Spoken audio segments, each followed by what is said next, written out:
Assalamualaikum dan salam sejahtera. Saya Muhammad Fadil Hakimi bin Zabudin dari pelajar Universiti Pendidikan Sultan Idris UPSI.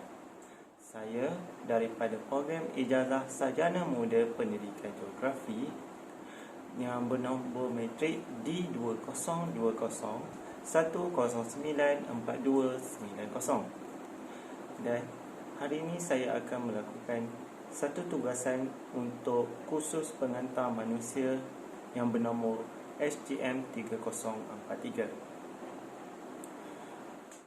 Tugasan ini diberikan satu tema, iaitu sembang bawang, di mana kami perlu mencari satu aktiviti manusia yang dapat mendatangkan kesan terhadap persekitaran fizikal.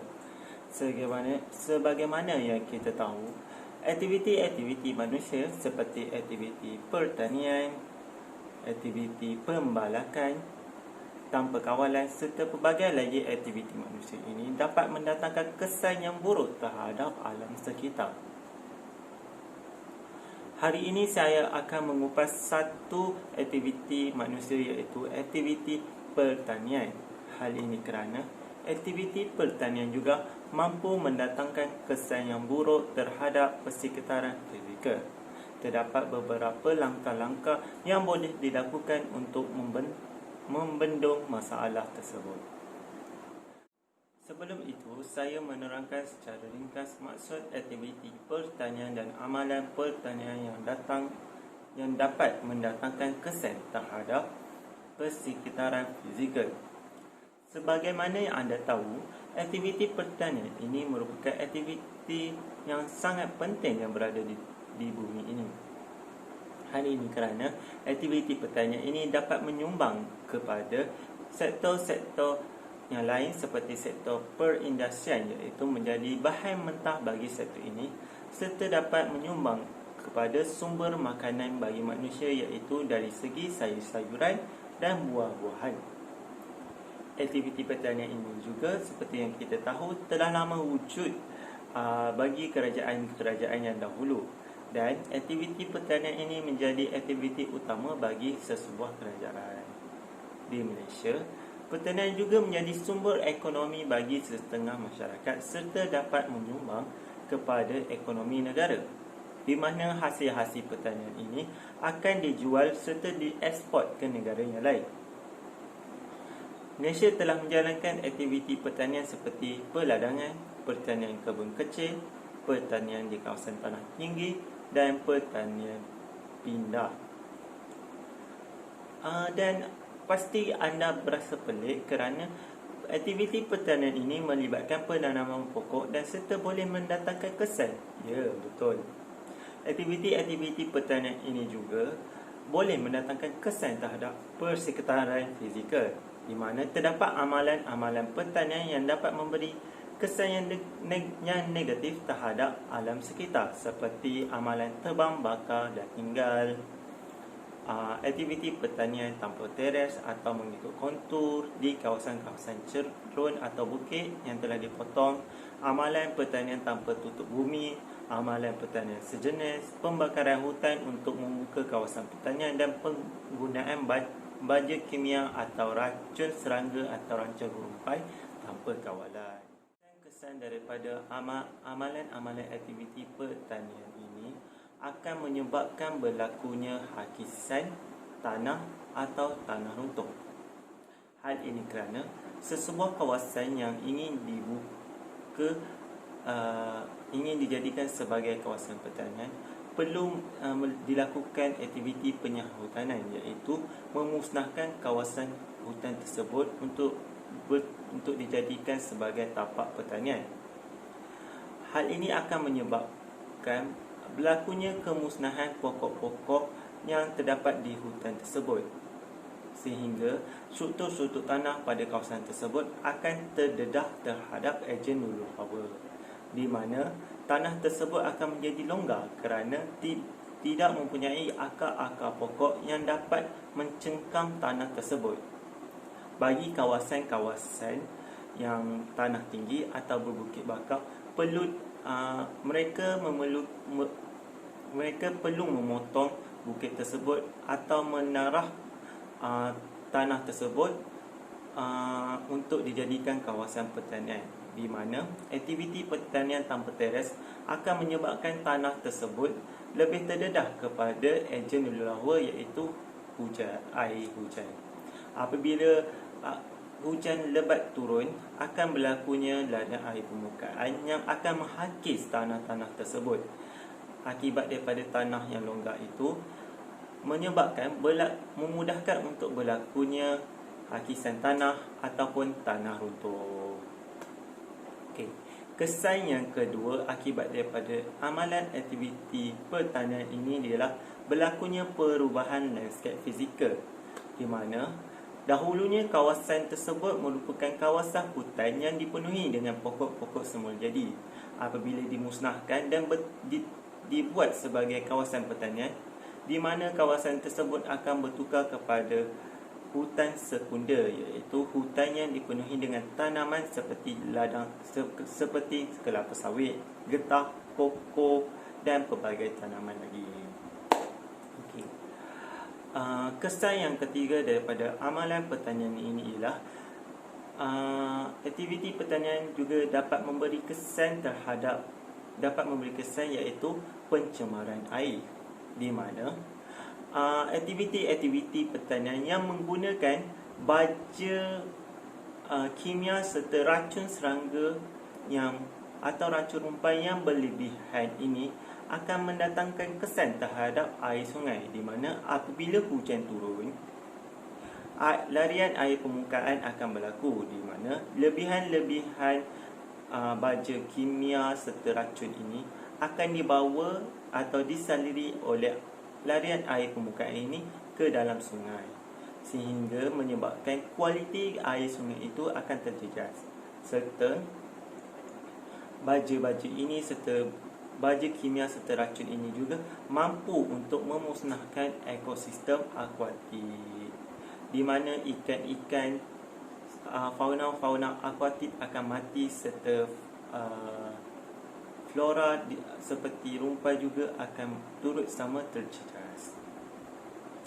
Kesan yang ketiga akibat daripada amalan pertanian seperti pembakaran terbuka, pembakaran untuk membuka kawasan pertanian atau pembakaran sisa-sisa pertanian juga mampu untuk menyebabkan berlakunya pencemaran udara. Hal ini kerana seperti yang kita tahu, pembakaran-pembakaran ini akan membebaskan gas-gas yang tercemar seperti karbon dioksida, serta membebaskan asap-asap serta partikel-partikel terlampai seperti habuk-habuk, jelaga dan pelbagai lagi, di mana hal ini akan menyebabkan berlakunya fenomena jerebu serta kualiti udara juga akan terjejas.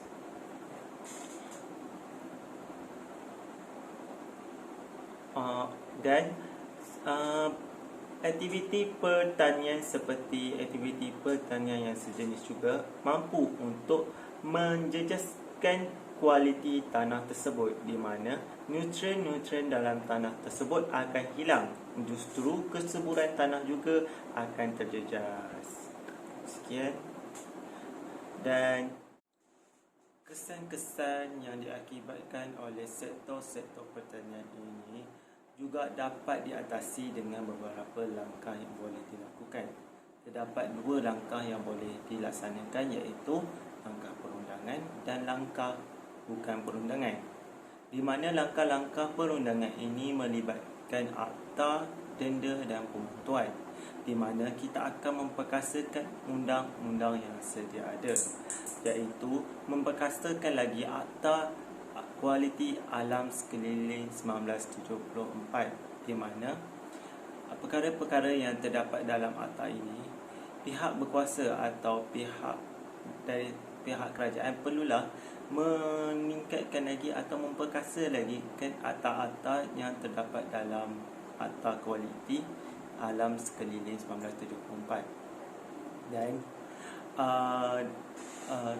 dan pihak berkuasa dan pihak kerajaan juga boleh meminta pihak-pihak yang berkuasa seperti pihak polis atau pihak yang berkenaan untuk mengenakan denda yang sentimpal kepada pengusaha-pengusaha pertanian yang menipu laporan EIA. Sebelum untuk membuka kawasan pertanian tersebut, pengusaha-pengusaha itu perlu mendapatkan laporan EIA. Apabila mereka menipu dari segi laporan EIA, pihak berkuasa perlulah mengambil tindakan tegas dengan menarik lesen pengoperasi dari pengusaha tersebut atau mengenakan denda dari segi jumlah yang sangat tinggi kepada pengusaha tersebut. Dan pihak berkuasa juga boleh melakukan pemantauan, iaitu rondaan secara berkala untuk memastikan tiada lagi pengusaha-pengusaha pertanian yang tidak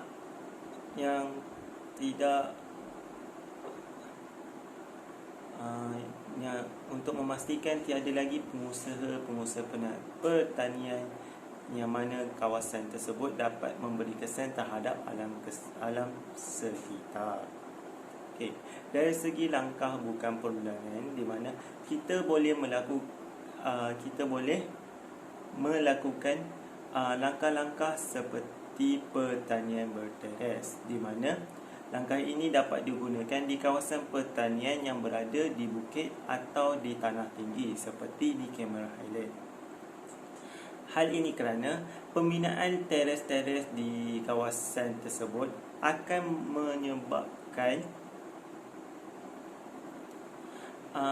menyebabkan kadar hakisan menjadi kurang serta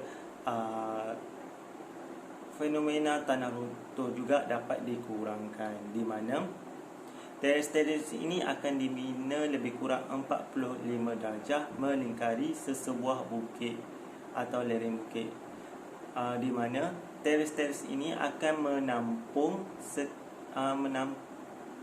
tanaman tersebut serta dapat menghindari daripada berlakunya hakisan oleh air hujan. Okey, seterusnya kita boleh melakukan amalan tanaman bercampur atau selingan, di mana amalan ini kita melakukan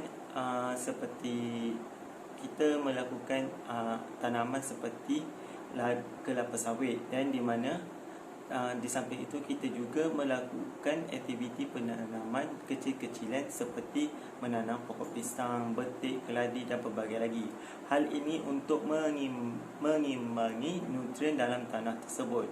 Selain daripada penanaman, kita juga boleh melakukan campuran dari segi tanaman dan peternakan dan tanaman, di mana di sebuah ladang kelapa sawit tersebut kita boleh melakukan aktiviti peternakan kambing atau lembu, yang mana najis-najis daripada ternakan itu boleh digunakan sebagai baja.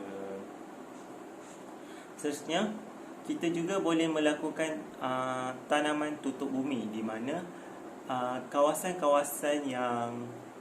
tanaman di cerun-cerun bukit atau tanah tinggi, struktur tanahnya sangat longgar. Apabila kita menanam tanaman seperti rumput atau buluh ini dapat menampung lagi kestabilan tanah tersebut. Dan di ladang-ladang sawit juga kita boleh melakukan penanaman kekacang yang boleh mengimbangi kadar nitrogen dalam tanah. Hal ini akan menyebabkan tanah menjadi lebih subur. Okey, seterusnya kita juga boleh melakukan langkah-langkah seperti kaedah hidroponik, di mana kaedah ini akan menyebabkan berlakunya penjibatan ruang tanah serta penggunaan baja di atas tanah juga dapat dikurangkan kerana kaedah ini hanya menggunakan baja dalam bentuk larutan. Okey, seterusnya kita boleh menggunakan kaedah alternatif, iaitu kaedah biologi, yang di mana kita menggantikan penggunaan racun dengan menggunakan burung hantu atau ular yang digunakan untuk menangkap tikus di kawasan tanaman padi atau ladang kelapa sawit. Serta kita juga boleh menggunakan baja-baja dari najis-najis haiwan seperti kambing, lembu najis kelawar sebagai baja yang boleh digantikan dengan baja kimia. Saranan daripada saya ialah setiap aktiviti yang dilakukan perlulah diambil kira sama ada aktiviti tersebut boleh mendatangkan kesan terhadap alam sekitar. Dan kesemua aktiviti yang berskala besar seperti aktiviti pertanian ladang kelapa sawit, ladang getah atau kebun yang berskala besar ini perlulah mendapat laporan EIA untuk memastikan aktiviti tersebut tidak mendatangkan kesan terhadap alam sekitar. Kesemua pihak perlulah mengambil bahagian dalam menjaga alam sekitar ini kerana alam sekitar ini dapat digunakan oleh masa hadapan sekiranya kita menjaga kelestariannya. Sekian, terima kasih.